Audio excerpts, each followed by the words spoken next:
সাইয়েদনা ঈসা আলাইহিস সালাম তিনি জন্মগ্রহণ করেছেন ফিলিস্তিনের বেথেলহাম শহরে, যে শহরটিকে আরবিতে বলা হয় মাদিনাতু বাইতুলাহাম। আবার কোনো কোনো ঐতিহাসিক বলেছেন যে তিনি নাজারেত সিটিতে জন্মগ্রহণ করেছেন, যেটাকে আরবিতে বলা হয় মাদিনাতুন নাসরা। তবে বেথেলহাম শহরের ব্যাপারেই বেশিরভাগ ঐতিহাসিক মতামত পেশ করেছেন, কিন্তু কোরআন আল কারীমে সুনির্ধারিতভাবে ওনার জন্মস্থানের কথা বলা হয়নি, বরং বলা হয়েছে বাইতুল মুকাদ্দাস থেকে একটা রিমোট এরিয়াতে, দূরবর্তী কোনো একটা জায়গায়, যেটা সারাউন্ডেড বাই ডেট ট্রিজ, খেজুর গাছ দ্বারা বেষ্টিত, এরকম কোনো একটি জায়গায় আল্লাহ নবী ঈসা আলাইহিস সালাম জন্মগ্রহণ করেছেন। আমরা ওনাকে চিনি আল্লাহ নবী ঈসা হিসেবে অথবা ঈসা রুহুল্লাহ হিসেবে, কিন্তু খ্রিস্টান সম্প্রদায় তারা ঈসা আলাইহিস সালামকে জেসাস ক্রাইস্ট বলে থাকে, যেটাকে বাংলায় যীশু খ্রিস্ট বলা হয়। কালামুল্লাহ মাজিদে ঈসা আলাইহিস সালামের অনেকগুলো নাম উল্লেখ হয়েছে। কোরআন কখনো কখনো ওনাকে অ্যাড্রেস করেছে আল মাসিহ বলে, কখনো উল্লেখ করেছে ঈসা ইবনে মারিয়াম বলে, কখনো রূহ বলে, এবং মাঝে মাঝে কালিমাতুহু বলে। আল মাসিহ বলা হয়েছে এজন্য কারণ আরবিতে মাসাহা ইয়ামসাহু মানে টাচ করা, মাসেহ করা, মেসেজ করা। ঈসা আলাইহিস সালাম মেসেজ করে দিলে কিছু অবাক ঘটনা ঘটতো, সেগুলো আমরা সামনে শুনবো। আবার কখনো বলা হয়েছে ঈসা ইবনে মারিয়াম, মারিয়ামের সন্তান ঈসা, যেহেতু ওনার পিতা ছিল না। কখনো বলা হয়েছে রূহ মানে স্পিরিট, আল্লাহ তাআলা স্পেশাল স্পিরিট এখানে দিয়েছিলেন। আবার কখনো বলা হয়েছে কালিমাতুহু, আল্লাহর বিশেষ কালিমা।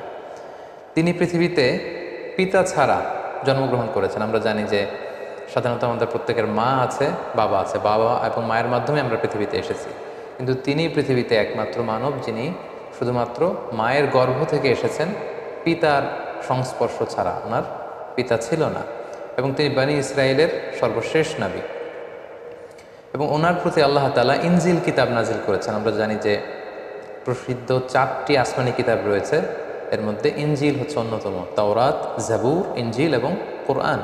তো ওনার কাছে ইনজিল নাজিল হয়েছে, যেটাকে খ্রিস্টান কমিউনিটি এটাকে বাইবেল বলে বা গসপেল বলে থাকে।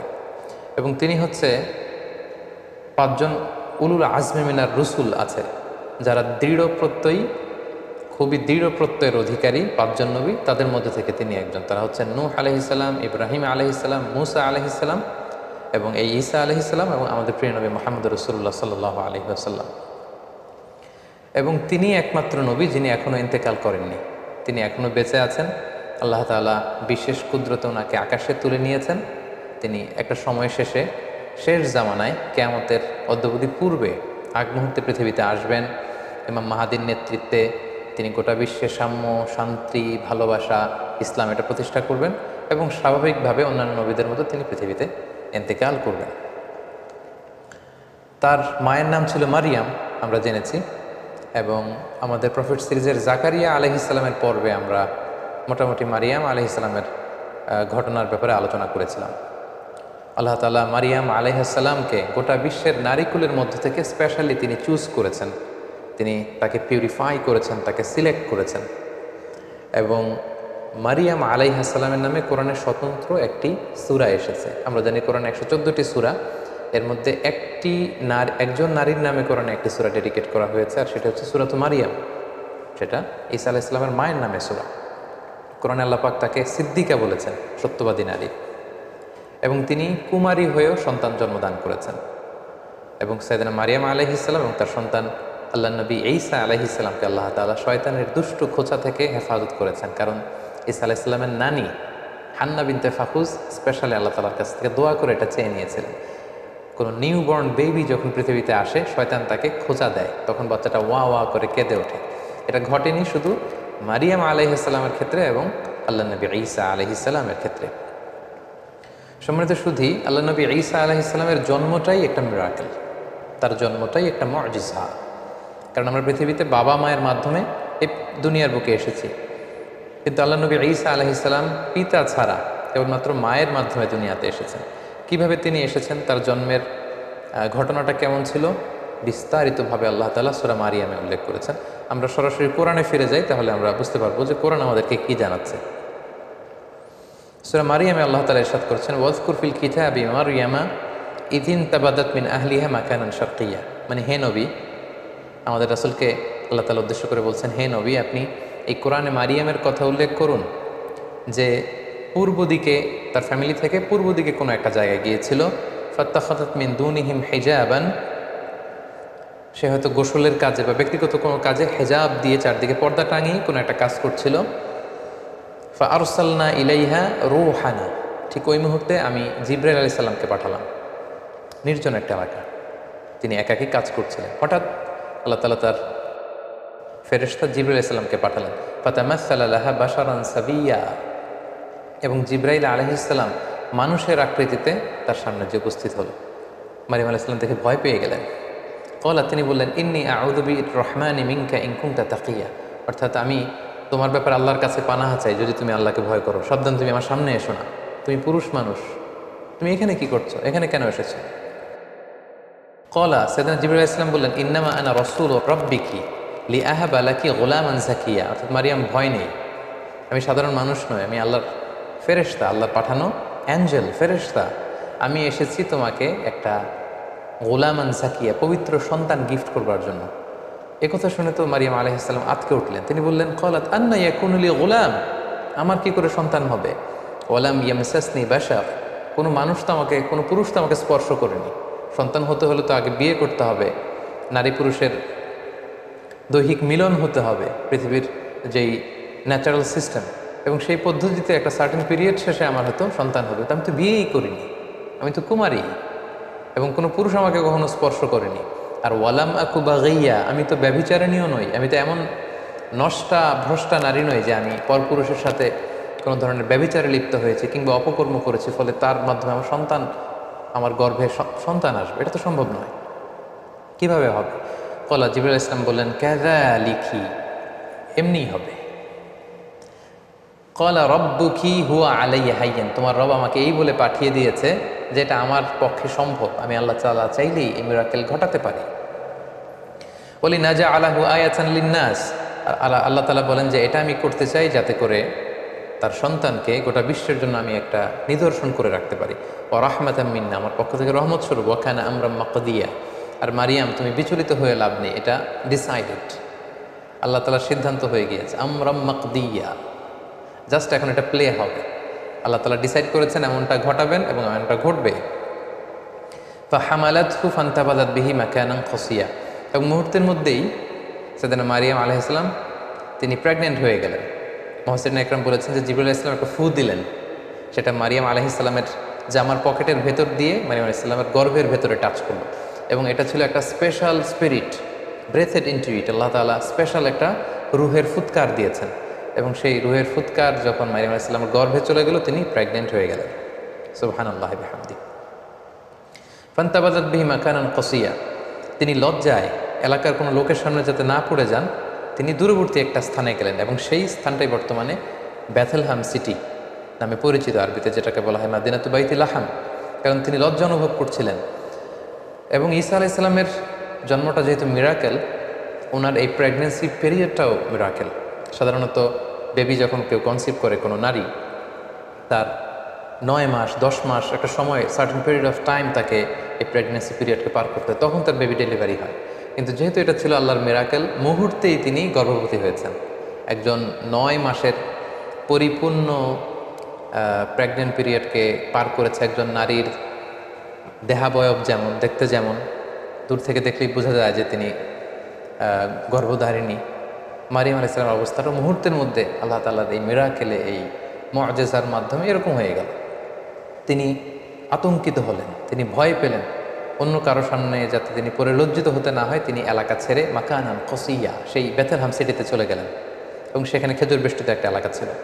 ফাআজাআহাল মাখাদু ইলা জিযআইন নাখলা, তো ওনার পেইন আসলো, প্রচণ্ড ব্যথা, সন্তান জন্মদানের যে পেইন হয়, এটা তাকে একটা খেজুর গাছের গোড়ায় নিয়ে আসলো। তিনি সহ্য করতে না পেরে সেখানে বসলেন।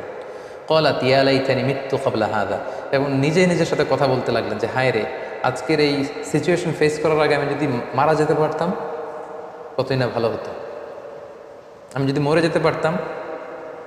ওয়া কুনতু নাসিয়াম মানসিয়া, অথবা আমি যদি মানুষ থেকে বিস্মৃত হয়ে যেতে পারতাম, অর্থাৎ মারিয়াম নামে একজন লোক ছিল পৃথিবীতে, এটা যদি সবাই ভুলে যেত তাহলে কতই না ভালো হতো, তাহলে তো আমি লজ্জিত হওয়া লাগতো না।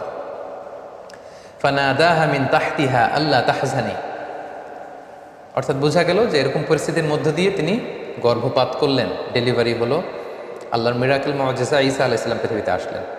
মুহূর্তেই ফানাদাহা মিন তাহতিহা, তার নিচ থেকে একটা আওয়াজ আসলো যে আল্লাহ তাহজানি, হে মারিয়াম তুমি চিন্তিত হয়েও না, কদ জাআলা রব্বুকি তাহতাকি সারিয়া, এই তো দেখো তোমার পায়ের নিচ দিয়ে একটা স্রোতস্বিনী ঝর্ণা ধারা প্রবাহিত হচ্ছে, সুবহানাল্লাহ। এবং আল্লাহ বললেন ওয়া হুজ্জি ইলাইকি বিজিযইন নাখলাতি তুসাকিতু আলাইকি রুতাবান জানিয়া, হে মারিয়াম তুমি খেজুরের ডালা ধরে টান দাও, তাহলে দেখবে যে উপর থেকে খেজুর গাছ থেকে টসটসে সুমিষ্ট পরিপক্ক পাকা খেজুর নিচে পড়বে, এবং ওই খেজুর তুমি খাও। ফাকুলি ওয়াশরাবি, তুমি খাও পান করো, ওয়াকর্রি আইনা, আর এই তোমার নবজাতক সন্তানের দিকে তাকিয়ে তোমার চোখ জুড়াও, দেখো কত ফুটফুটে চমৎকার সন্তান আমি তোমাকে দিয়েছি। ইম্মা তারাইন্না মিনাল বাশারি আহাদান, কোনো মানুষ যদি দেখো, আমি তোমাকে পলিসি বাতলে দিচ্ছি, তুমি কি করবে? ফাকুলি ইন্নি নাদারতু লিররহমানি সাওমা ফালান উকাল্লিমাল ইয়াওমা ইনসিয়া, তুমি ইঙ্গিতে বলো যে আমি রোজা রেখেছি, আমি কারোর সাথে কথা বলবো না। আমাদের এই শরিয়াতে রোজার সিস্টেম হচ্ছে সকাল থেকে শুরু করে সন্ধ্যা পর্যন্ত না খেয়ে থাকা, কিন্তু উনাদের শরিয়াতে রোজার সিস্টেম ছিল সকাল থেকে সন্ধ্যা পর্যন্ত মৌনতার রোজা রাখা, মানে চুপ থাকা। সকাল থেকে সন্ধ্যা পর্যন্ত খাওয়া যাবে, পান করা যাবে, কিন্তু কথা বলা যাবে না, কথা বললে রোজা ভেঙে যাবে। তো মারিয়াম তুমি ইঙ্গিতে বলো যে তুমি রোজা রেখেছো। ফাআতাত বিহি কওমাহা তাহমিলু, অবশেষে মারিয়াম আলাইহিস সালাম কি করবেন তিনি বুঝে উঠতে পারছিলেন না। অবশেষে তিনি শিশু সন্তান ঈসা আলাইহিস সালামকে কোলে নিয়ে এলাকার লোকদের কাছে আসলেন। ক্বালু ইয়া মারইয়াম, সবাই বলল হে মারিয়াম, লাকাদ জিইতি শাইআন ফারিয়া, এ কি অঘটন তুমি ঘটালে, এটা কি করলে তুমি? তুমি সন্তান পেলে কোত্থেকে? তোমার তো বিয়ে হয়নি, কোত্থেকে তুমি বেবি পেলে?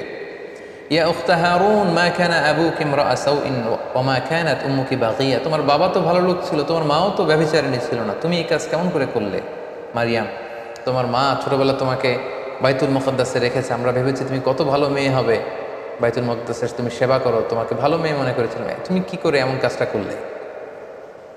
ফাআশারাত ইলাই, মারিয়াম আলাইহিস সালাম এলাকার লোকদের এই প্রশ্নবাণে যখন তাকে জর্জরিত করা হচ্ছিল, তিনি কোনো কথা বললেন না, তিনি শিশু সন্তানের দিকে ইঙ্গিত করলেন। ফাআশারাত ইলাই, অর্থাৎ আমি কিছু বলতে পারবো না, এই ছেলের দিকে তাকাও, ছেলেকে বলো। ফাআশারাত ইলাই, ঈসা আলাইহিস সালামের দিকে ইঙ্গিত করলেন, নোটিস করলেন।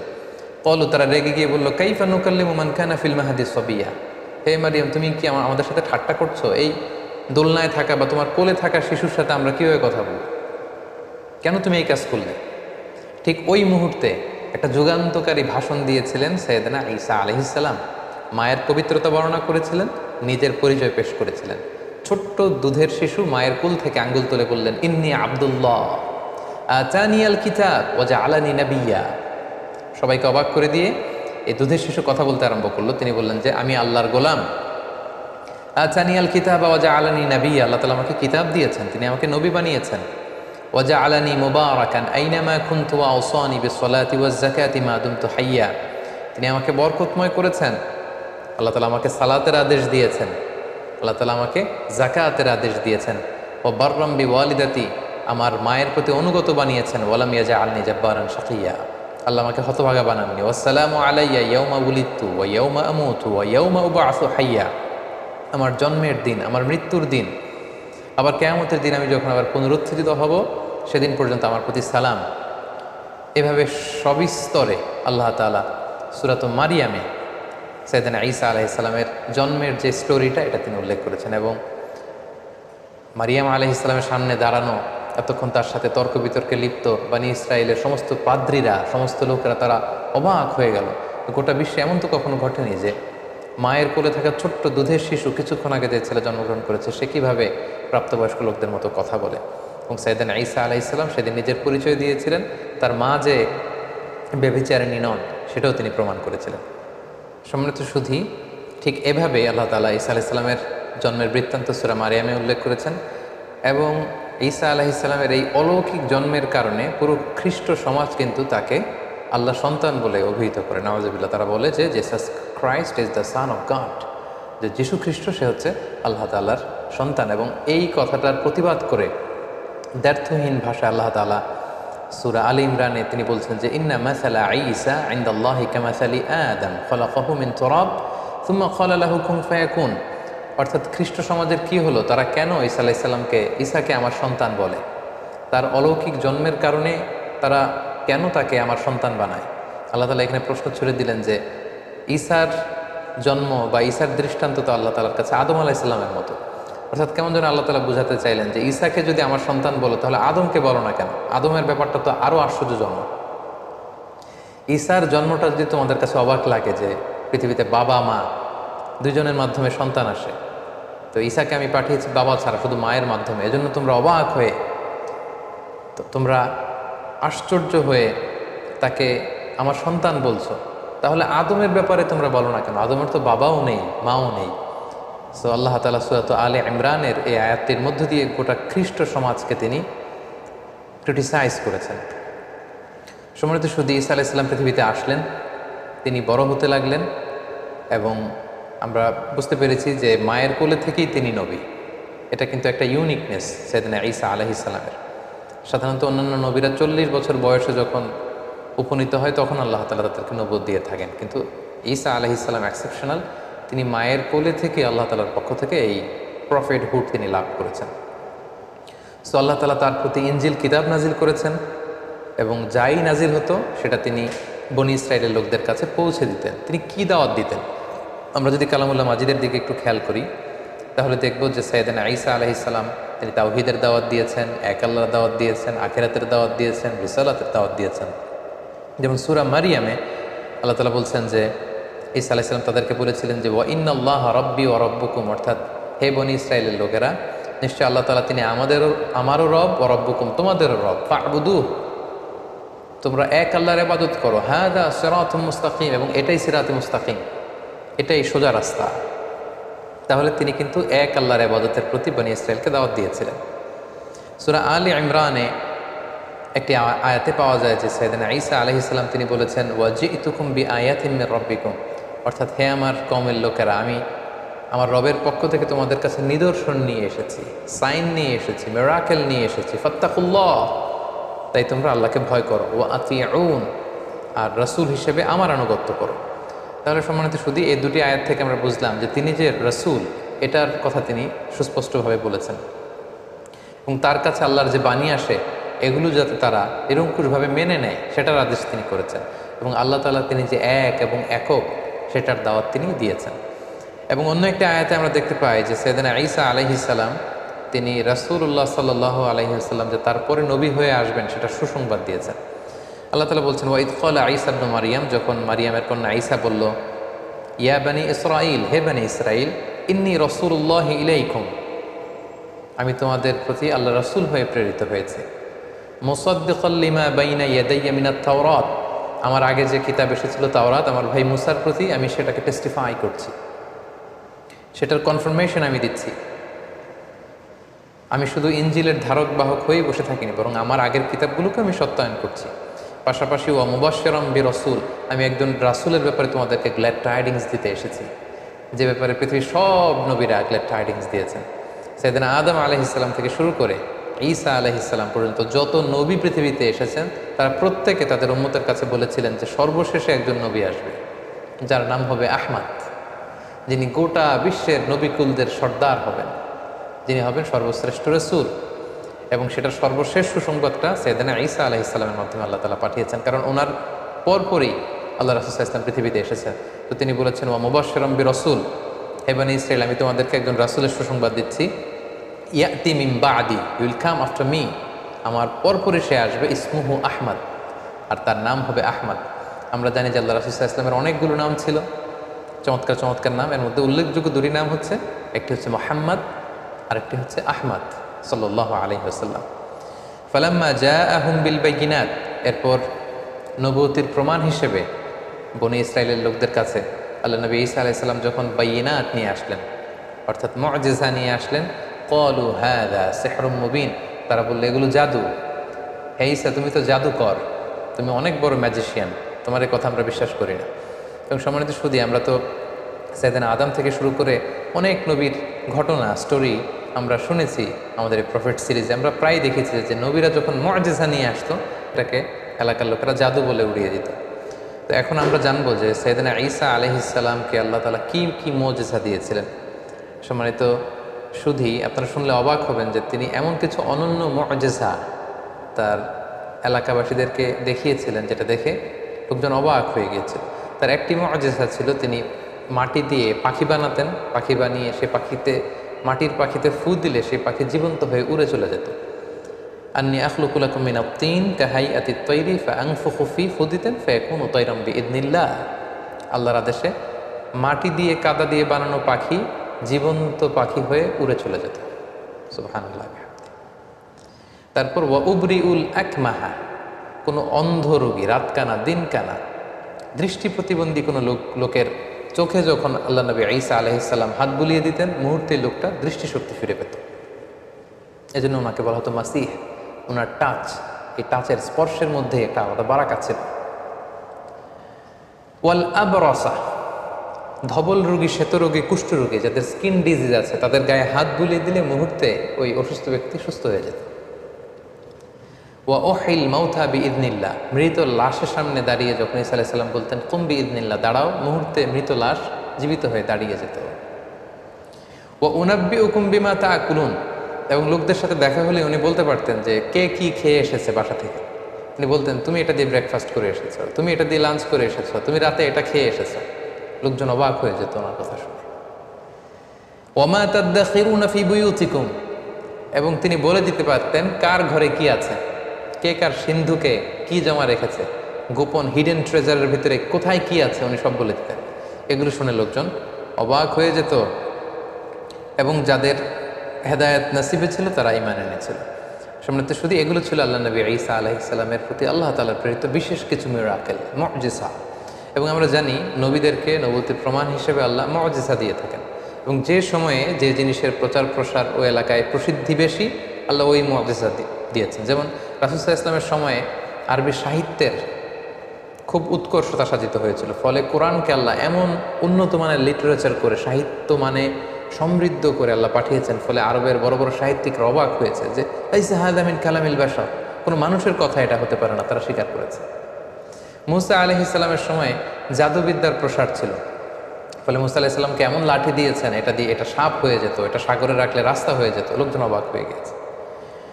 ঈসা আলাইহিস সালামের সময়কালে ফিলিস্তিনে, শাম দেশে চিকিৎসা বিদ্যার খুব উৎকর্ষতা সাধিত হয়েছিল, ফলে আল্লাহ তাআলা ঈসা আলাইহিস সালামকে চিকিৎসা বিজ্ঞানের এমন কিছু দান করেছিলেন যেটা দেখে সবাই অ্যাস্টনিশড হয়ে গিয়েছে।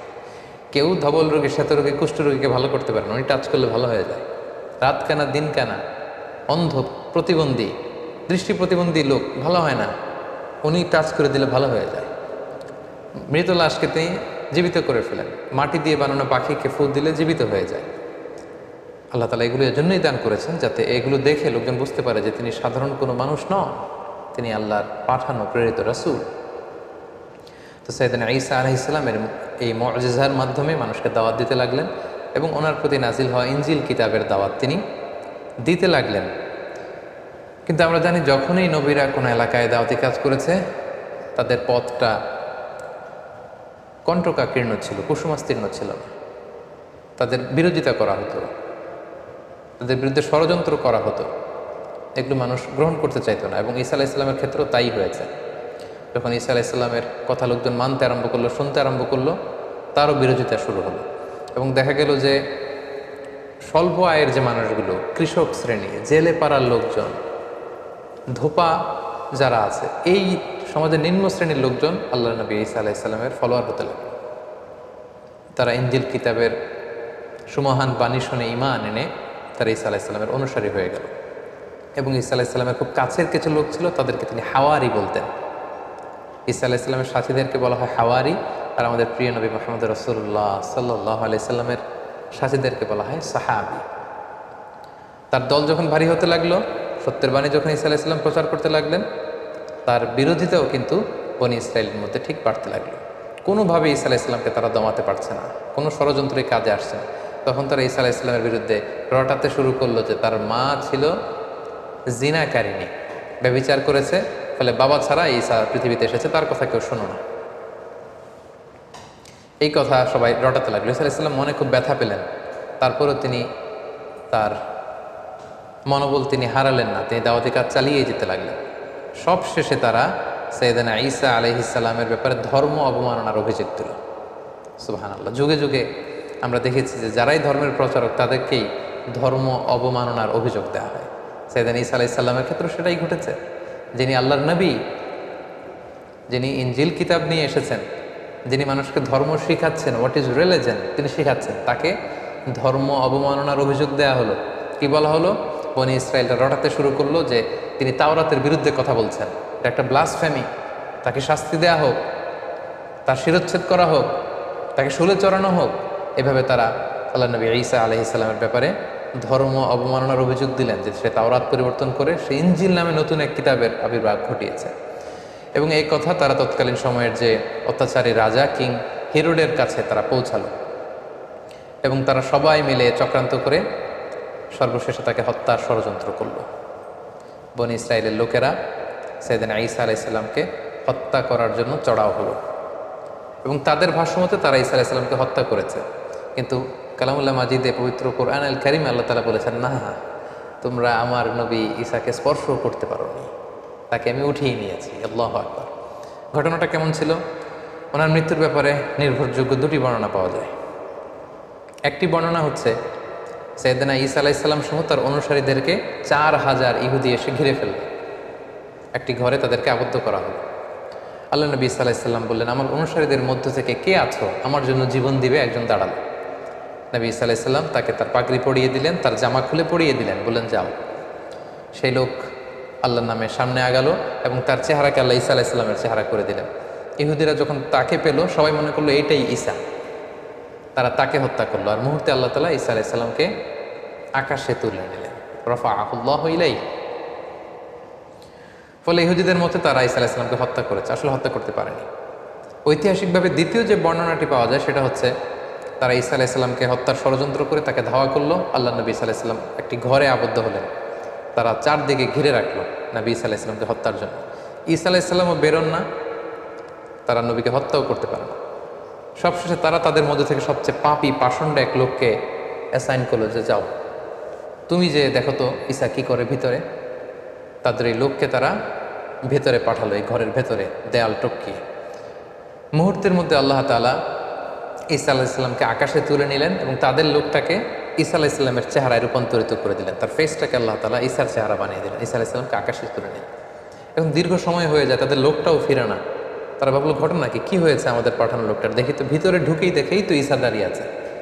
আসলে এটা কিন্তু ঈসা ছিল না, এটা ছিল তাদের পাঠানো, তাদের প্রেরিত সেই লোক। তারা ওই লোকটাকেই হত্যা করলো। ঈসা আলাইহিস সালাম মনে করে একেই শুলে চড়ালো, একেই হত্যা করলো। কিন্তু হত্যার পরে তাদের মধ্যে কয়েক দল হয়ে গেল, কেউ বললো এটা ঈসা, কেউ বলে ঈসা না। কারণ আল্লাহ তাআলা শুধু তাদের পাঠানো লোকটার চেহারাটাকে ঈসা আলাইহিস সালামের মতো করেছিল, কিন্তু ওই লোকটার জামা কাপড়, হাত, দেহের অন্যান্য অঙ্গ প্রত্যঙ্গ কিন্তু ওই লোকের মতোই ছিল।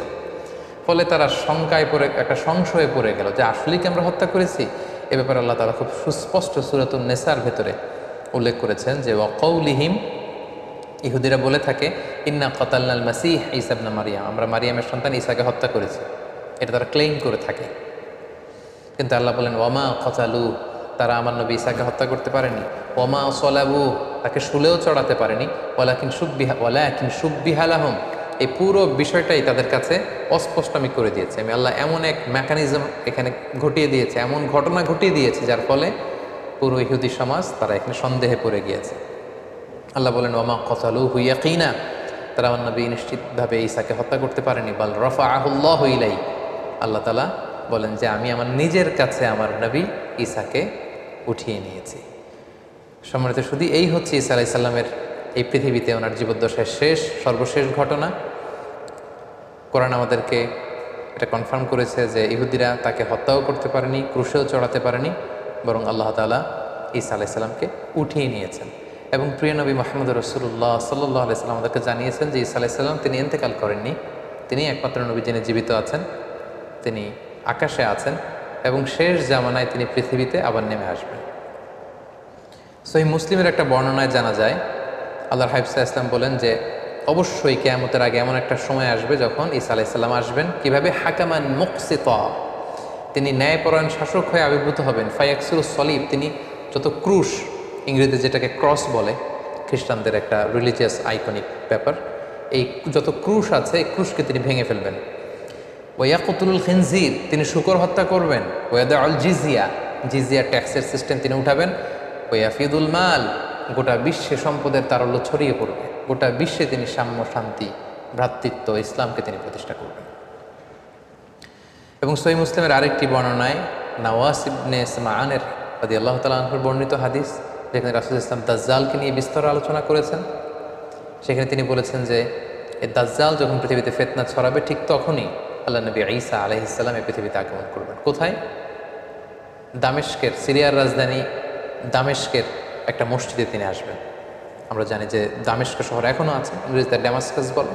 এই দামেস্ক শহরের একটা আইন্দাল মানারাতিল বাইদা, একটা মসজিদের সাদা মিনারার পাশে তিনি ফেরেশতার পাখায় ভর করে শাঁ করে জমিনে নেমে আসবেন। আসার সাথে সাথেই তখন মুসলিম কমান্ডার যে থাকবে ঈসা আলাইহিস সালামকে বলবেন যে আপনি ইমামতি করুন। ঈসা আলাইহিস সালাম বলবেন না, আল্লাহ তাআলা এই উম্মাতের যে সম্মান দিয়েছে সে কারণে তুমি ইমামতি করবে, কারণ আমি নেতা হয়ে আসিনি, তোমাদের মধ্যে থেকেই নেতা হবে। তিনি ইমামতি করবেন। এরপর ঈসা আলাইহিস সালাম দাজ্জালকে খুঁজতে শুরু করবেন। ইহুদিরা দাজ্জালের মিত্র হবে। ঈসা আলাইহিস সালামের শ্বাস প্রশ্বাস যে কাফেরের গায়ে লাগবে সেই মারা যাবে। এবং ফিলিস্তিনে এখনও একটা জায়গা আছে, জায়গাটার নাম বাবুল লুদ।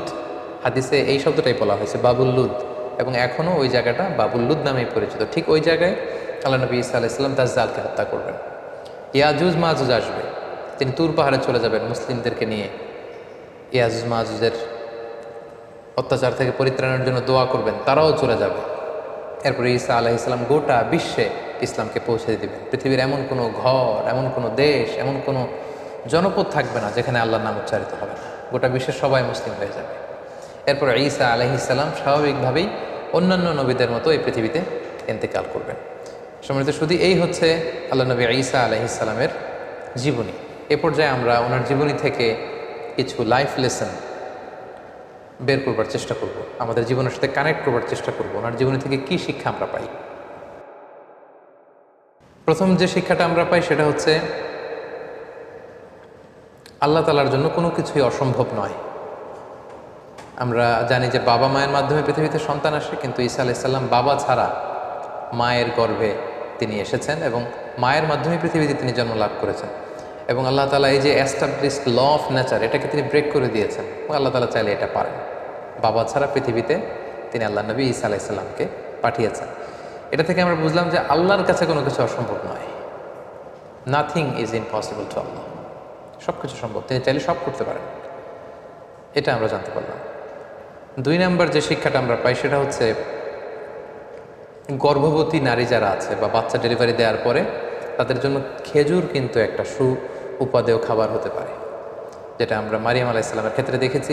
আল্লাহ বলেছেন যে ফাহুজ্জি ইলাইকি বিজিজইন নাখলাতি তুসাকিতু আলাইকা রুতাবান জানিয়া, হে মারিয়াম তুমি খেজুরের ডাল ধরে টান দাও, টসটসে পাকা খেজুর পড়বে, সেটা খাও। মারিয়াম আলাইহিস সালাম কিন্তু খেজুর খেয়ে তখন এনার্জি পেয়েছিলেন।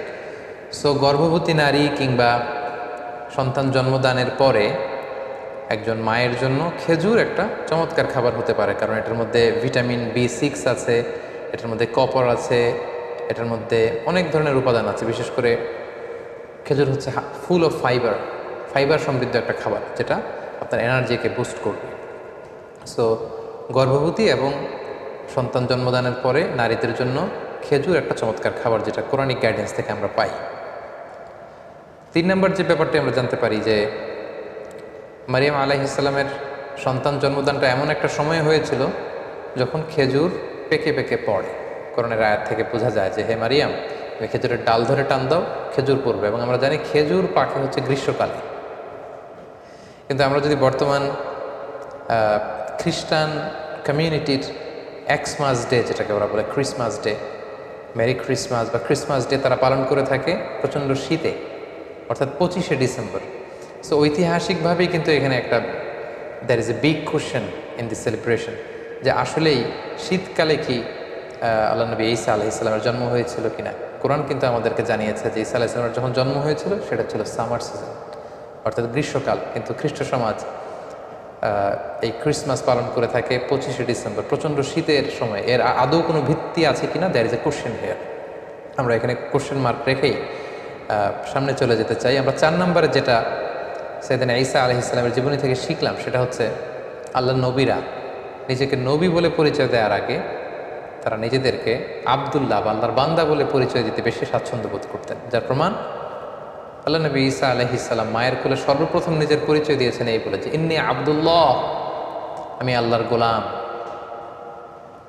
আগে বলেছেন গোলাম বা দাস, তারপরে তিনি বলেছেন আতানিয়াল কিতাব, আল্লাহ তিনি আমাকে কিতাব দিয়েছেন, ইনজিল কিতাব। ওয়াজআলানি নাবিয়্যা, তিনি আমাকে নবীও বানিয়েছেন। তাহলে নবী, পৃথিবীতে সবচাইতে শ্রেষ্ঠ যারা, তারা নিজেদেরকে আল্লাহর দাস, আল্লাহর গোলাম বলতে স্বাচ্ছন্দ্য বোধ করতেন।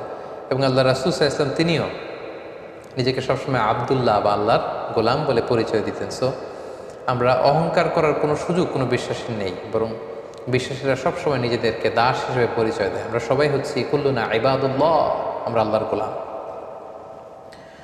5 নম্বর যে শিক্ষাটা আমরা পাই সেটা হচ্ছে আল্লাহ নবী ঈসা আলাইহিস সালাম এবং ওনার মা মারিয়াম আলাইহিস সালাম, ওনারা উভয়ই কিন্তু মানুষ ছিলেন, যেটা মুসলিম ডক্ট্রিনের সাথে, ইসলামী ডক্ট্রিনের সাথে খ্রিস্টান ডক্ট্রিনের একটা পার্থক্য। খ্রিস্টান কমিউনিটি তারা এই দুজনকে, ঈসা আলাইহিসসালামকে বলে যে ঈসা আলাইহিসসালাম ছিল হচ্ছে আল্লাহর সন্তান, আর মারিয়াম আলাইহিসসালামকে তারা ম্যারি বলে। তারা বলে যে ম্যারি হচ্ছে আল্লাহর স্ত্রী। তাদের একদল আবার বলে ম্যারি হচ্ছে আল্লাহর মা।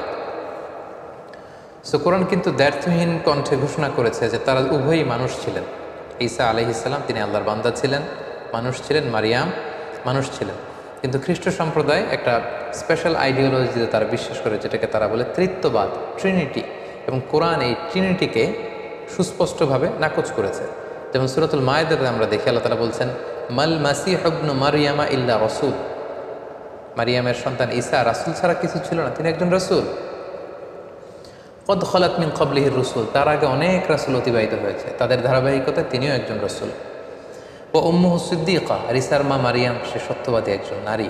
কানা ইয়াকুলানি তাআম, তারা উভয়ই সাধারণ মানুষদের মতো খাবার খেত, তাদেরও ক্ষুধা লাগতো, তারা খাবার খেত, তারা মানুষের সাথে মিশতো, তারা মানুষ ছিল। তোমরা কি করে এই ট্রিনিটিতে বিশ্বাস করো, তৃত্ববাদে বিশ্বাস করো? তারা বিশ্বাস করে যে আল্লাহিত্ব বা খোদায়িত্ব এটা 3 ভাগে বিভক্ত। একটা পার্ট নিয়ন্ত্রণ করে আল্লাহ, আরেকটা নিয়ন্ত্রণ করে আল্লাহর স্ত্রী ম্যারি, আরেকটা পার্ট নিয়ন্ত্রণ করে আল্লাহর সন্তান জিসাস ক্রাইস্ট। তাদের আরেক দল বলে যে না, এই ডিভাইনিটি এটা 3 ভাগে বিভক্ত। খোদায়িত্বের 1 ভাগ হচ্ছে আল্লাহর হাতে, 1 ভাগ হচ্ছে জিবরাইল আলাইহিস সালামের হাতে, আরেক ভাগ হচ্ছে সাইয়েদনা ঈসা আলাইহিস সালামের হাতে। কোরআন কিন্তু এগুলো সুস্পষ্ট বিরোধিতা করে কোরআন জানিয়েছে যে না, ঈসা আলাইহিস সালাম তার মা তারা আল্লাহর গোলাম ছিল এবং তারা মানুষ ছিল। 6 নম্বর যে শিক্ষাটা আমরা পাই সেটা হচ্ছে ঈসা আলাইহিস সালামের প্রতি আমাদের শ্রদ্ধা এবং বিশ্বাসের মধ্য দিয়ে আমাদের মধ্যম পন্থা ফুটে ওঠে। কারণ আল্লাহ তাআলা আমাদেরকে বলেছেন যে উম্মাতান ওয়াসাতা, আমরা হচ্ছে মধ্যমপন্থী উম্মত। আমরা যদি ঈসা আলাইহিস সালামের ব্যাপারে তাকাই তাহলে দেখব যে ইহুদিরা ওনাকে খাটো করেছে, ছোট করেছে। ইহুদিদের একদল তাকে বলেছে যে তিনি হচ্ছেন ওয়ালাদুজ জিনা, নাউযুবিল্লাহ, অর্থাৎ জিনার সন্তান।